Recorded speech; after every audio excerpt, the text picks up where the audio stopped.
ఒకప్పుడు హనుమంతుడు ఆకాశంలో ఎగురుతూ సూర్యుడిని చూశాడు. హనుమంతునికి సూర్యుడు ఒక పెద్ద మామిడి పండులా కనిపించాడు. ఆకాశంలోకి ఒక్కసారిగా దూకాడు.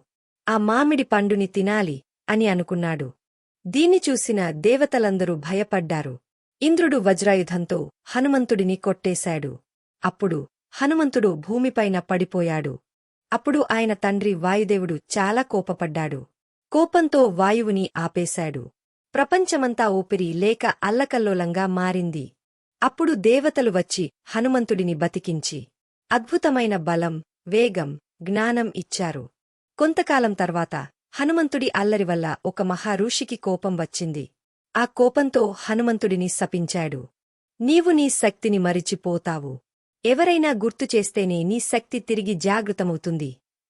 చాలా సంవత్సరాల తర్వాత రాముడికి సహాయం చేయాల్సిన సమయం వచ్చింది.